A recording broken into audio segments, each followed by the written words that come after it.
Hey everyone, welcome and welcome back to my channel. Hope you all are studying hard for your exam, NEET exam के लिए. So this video is especially for you guys, for all the aspirant. As I was also an aspirant and that's too dropper. So आप लोगों ने मुझसे request किया था, सो मैंने सोचा कि चलो अब टाइम बहुत कम है, आप लोगों के लिए वीडियो बना दी जाए.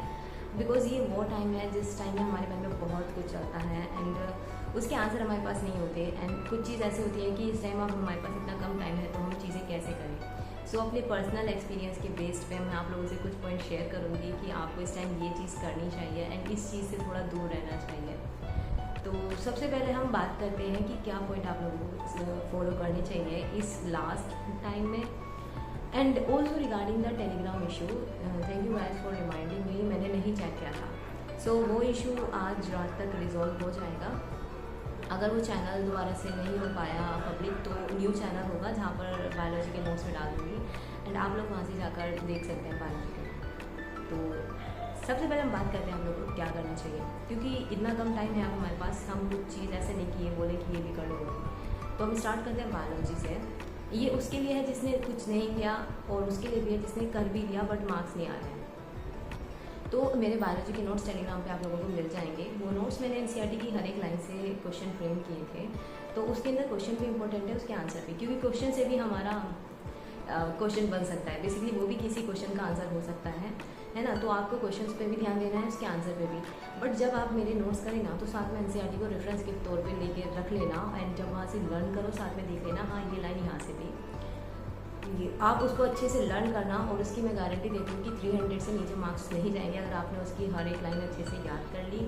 और मैक्सिमम मार्क्स कितने ला सकते हैं तो 350 प्लस ला सकते हैं, क्योंकि वो नोट्स मैंने खुद से नहीं बनाए हैं, अपनी एनसीईआरटी को ही कन्वर्ट किया था ताकि मैं एनसीईआरटी को याद रख सकूँ. ऐसा होता है ना कि आप एनसीईआरटी पढ़ लेते हैं लेकिन कुछ ऐसी चीज़ होते हैं आप भूल जाते हैं. तो इसलिए मैंने उन नोट्स को बनाया था. उन नोट्स के बाद फिर मेरे को एनसीईआरटी की हर एक लाइन याद रहती थी. ठीक है, तो इसलिए मैंने बोला रेफरेंस के लिए एनसीईआरटी ज़रूर से रखना. एंड येस आप ला सकते हैं, ये मेरी गारंटी है. ठीक है, क्योंकि उससे लाए हैं एंड मेरे खुद के आए हैं, मेरे फ्रेंड्स लोगों के आए हैं, तो इसलिए मैं बोल रही हूँ. तो सिर्फ अब आपको और कुछ नहीं करना कि इधर अदर की बुक्स ले रहे हैं या इधर के नोट्स ले रहे हैं या वीडियो देख रहे हैं बायोलॉजी, स्पेशल बायोलॉजी के लिए नहीं.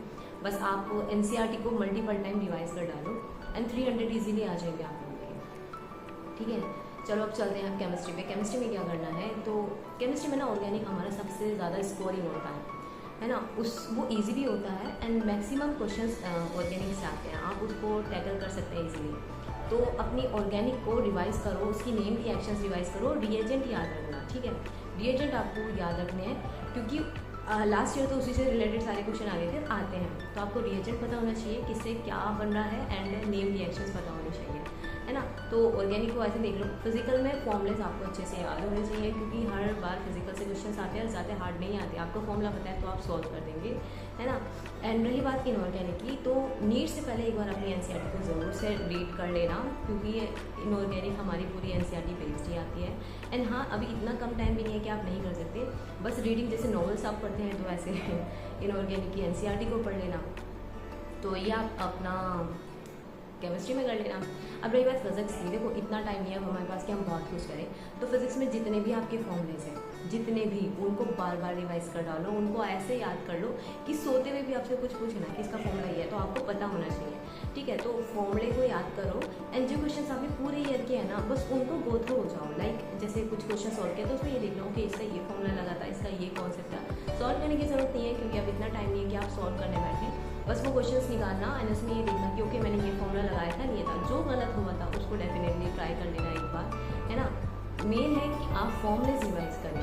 एंड अगर आपके पास इतना टाइम है तो अपने जो भी नोट्स आपने पूरे साल के हैं उनको भी कर लेना, है ना. तो मैं अपना बता देती हूँ, मैंने यही किया था लास्ट मोमेंट पे. जो मैंने पूरे साल क्वेश्चंस लगाए थे ना उन क्वेश्चंस को ऐसे ही मैंने रिवाइज किया था कि ओके यहाँ पे ये फॉर्मूला था, यहाँ ये फॉर्मूला था, है ना. एंड जो मेरे से नहीं हुए थे, मतलब वन टाइम में मेरे से गलत हुए थे, सेकेंड टाइम में गलत हुए थे, सिर्फ उनको मैंने सॉल्व किया था. तो इस तरीके से ना मैंने अपनी physics and chemistry last 15 days में भी कई बार रिवाइज कर ली थी, है ना. और बायोलॉजी में तो मैंने इसी तरीके से अपने नोट्स लेके बहुत बार रिवाइज किया था.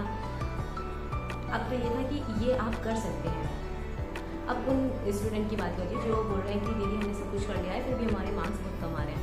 तो देखिए, आपको सिर्फ इतना मैं बोलना चाहूँगी कि जो भी आपने कंटेंट किया है ना पूरे साल, उसको रिवाइज़ करो। मे भी आपके रिवीजन में कमी रह रही हो, तभी आपके मार्क्स नहीं आ रहे हैं, क्योंकि जब आप सब कुछ कर लेते हैं उसके बाद भी अगर मार्क्स नहीं आते हैं तो कहीं ना कहीं कमी हमारी हैंड पे होती है।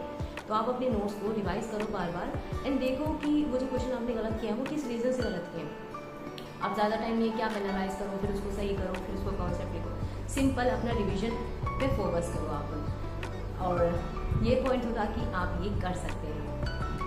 अब आते हैं आपको क्या नहीं करना। ये बहुत ऐसी चीज़ है जो मतलब मेरे को भी था कि यार पता नहीं था, बट लेकिन पता होना चाहिए आप लोगों को। अच्छा, तो ये लास्ट मोमेंट है ना, आपको अगर आप ग्रुप स्टडी करते हैं या किसी फ्रेंड्स के कांटेक्ट में हैं, तो मैं आप लोगों से बोलूँगी कि ये सब ख़त्म कर दो फिलहाल, अभी एग्ज़ाम तक के लिए। मैं ये बोलना चाहूँगी कि आप कांटेक्ट ही ख़त्म कर दो, फिलहाल खुद पे फोकस करो। अच्छा, मैं इसकी रीज़न दूँगी, आप बोलेंगे कि मैं क्या बोल रही हूँ। अक्सर ऐसा होता है कि लाइक हमारे फ्रेंड्स अगर हमसे ज़्यादा स्कोर करते हैं लास्ट मोमेंट पे, तो हम डिमोटिवेट हो जाते हैं। फ्रेंड्स होते हैं, लेकिन देखो फीलिंग सबके अंदर होती है कि भाई मैंने भी तो इतना पढ़ा है, मेरे मार्क्स क्यों नहीं आ रहे हैं, है ना। और अपना मार्क्स आप किसी से शेयर नहीं करना।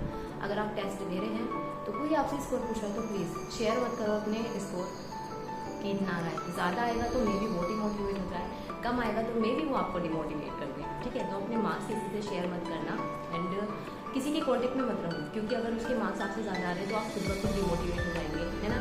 और उसमें बहुत सारे टेस्ट ज्वाइन की भी है, वो टेस्ट दे रहा है और आपका रिविजन भी पूरा नहीं है, फिर आप भी सोचोगे यार मुझे भी टेस्ट देना है, आप रिवाइज भी नहीं कर पाओगे। तो मेन पॉइंट ये है, फिलहाल ये टाइम आ गया है खुद पे फोकस करने का। सारे सर्कल को ख़त्म करके खुद को रूम में लॉक कर लो। फिलहाल ये जो भी टाइम है 15-20 डेज है ना, खुद के लिए दो। सबसे कॉन्टेक्ट खत्म करो, किसी से कुछ डिस्कस मत करो। आपको लगेगा कि मैं ये क्या बोल रही हूँ, बट यस, ये बहुत सही बात मैं बोल रही हूँ आप लोगों को, क्योंकि जब हम लोगों के बारे में सोचते हैं या उनसे शेयर करते हैं, उनका एक भी छोटा सा नेगेटिव बात ना हमें बहुत डिमोटिवेट कर देती है। ये सच बात है। और अगर आप जानोगे ही नहीं आपके आसपास क्या चल रहा है, तो आप खुद को ही सुपर पावरफुल समझोगे और अपना 100% दोगे एग्ज़ाम में, है ना। तो ये थी कि आप लोगों को ये चीज़ अवॉइड करनी चाहिए। एंड एक चीज़ बहुत इंपॉर्टेंट है जो आप लोगों को फॉलो करनी चाहिए। अगर आप अभी भी 2 PM से 5 PM के बीच में सोते हैं तो प्लीज़ इस हैबिट को चेंज करो। एग्ज़ाम तक तो आपको बिल्कुल नहीं सोना है, बल्कि इस टाइम में ना आपको कुछ ना कुछ क्वेश्चन सॉल्व करने हैं। आपने बहुत टीचर से सुना होगा, है ना, वो ये बोलते हैं, पर आपको लगता है कि यार क्या है, उस दिन तो हमारा इतना बड़ा एग्ज़ाम है, हम क्यों सोएंगे। बट ऐसा नहीं होता, हम सो जाते हैं। मेरे साथ खुद ऐसा हुआ, ठीक है। मैं भी यही सोचती थी कि यार ये क्या बात है भाई, अगर हमारा मेन एग्ज़ाम है, जिसकी नीट की तैयारी करे तो नीट तो खुद गायब रहेगी, बट एक आदत होती है बॉडी की ना, तो वो चेंज नहीं होती है। सो आप लोगों को क्या करना है, 2 से 5 PM के बीच में क्वेश्चंस को रीड आउट करना है या पढ़ना है, लेकिन आपको सोना नहीं है बेसिकली, ताकि आपकी बॉडी को आदत हो जाए। उस दिन भी वो समझे कि देखो ये मेरा पढ़ने का टाइम था, और आप अपना 100% दे पाए। अदरवाइज़ अगर आपको आता भी होगा ना, तो अगर आप सोते हैं इस टाइम तो आपको नींद आएगी, थोड़ी बहुत भी आएगी।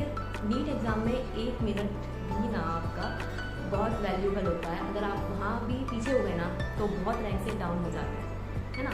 तो इस चीज़ को ट्राई करना।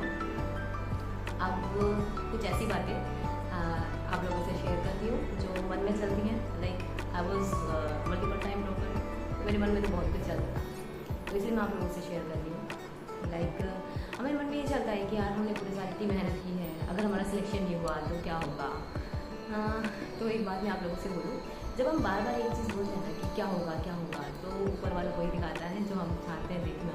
हम देखना चाहते हैं कि सिलेक्शन नहीं हुआ तो क्या होगा, है ना।